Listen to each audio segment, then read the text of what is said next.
ओम शांति।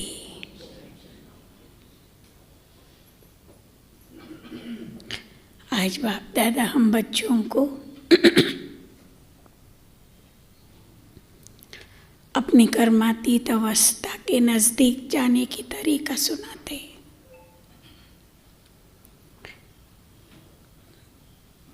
बाबा कहते हैं जब तक विनाश हो जाए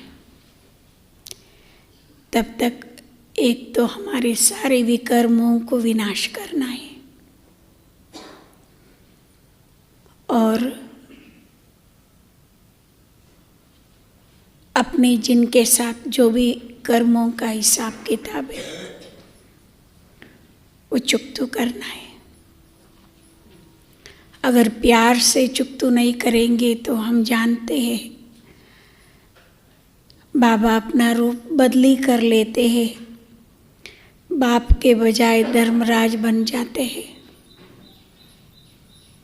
फिर तो हम सब समझते हैं।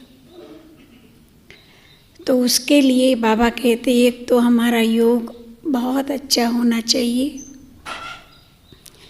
ताकि हम पतित से पावन बन जाए, सारा विकर्मों का बोझ नीचे उतर जाए। और दूसरा हमारा बहुत इम्पोर्टेंट पुरुषार्थ ये है कि बीच बीच में हम सब बातों को चेक करते जाए, क्योंकि चेकिंग ही हमारे अंदर सुधार लाता है, चेंज लाता है। जब तक चेकिंग नहीं होता है तो चेंज भी नहीं हो सकता है। तो अपने जीवन की परिवर्तन के लिए बार बार 100 बार चेकिंग करना बहुत ज़रूरी है। योग में चेकिंग करो, ज्ञान में चेकिंग करो, ज्ञान की कौन सी पॉइंट मुझे अच्छा लगता है, क्यों अच्छा लगता है, उसके लिए मैं क्या करूं। अथवा योग मैं कितना समय योग में रहता हूँ, कितनी अच्छी तरह से योग लगाता हूँ, क्या मेरा मन सारा टाइम बाबा के याद में एकाग्र रहता है, मेरी एकाग्रता का चंचल होना इसका क्या कारण है वगैरह। सारी बातों के अंदर हम चेकिंग कर सकते हैं, धारणाओं में चेकिंग कर सकते हैं, सर्विस में चेकिंग कर सकते हैं, मैं कितने आत्माओं को सेटिस्फाई कर सकता हूँ, अपने व्यवहार में कितने आत्माओं को मैं बाबा के नज़दीक लाया हूँ। सुना, हम अपने ज्ञान के आधार से कितने आत्माओं को हम प्रेम से समझा सकते, उनको सेटिस्फाई कर सकते, ऐसा अनेक प्रकार की चेकिंग से।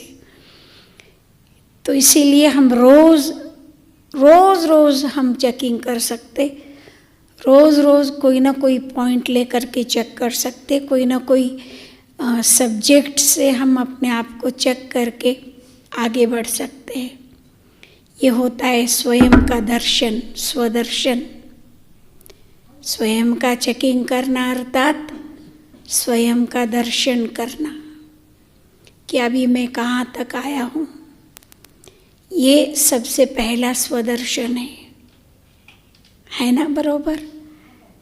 बाबा कहते हैं ना स्वदर्शन चक्र घुमाओ, वो तो चक्र है, वो चक्र हमें घुमाना ये तो बरोबर है, पर बार बार ये भी अपने आप को देखते रहना बहुत ज़रूरी है कि मैं क्या हूँ, मैं कहाँ तक आया हूँ, मैं कहाँ तक पहुँचा हूँ।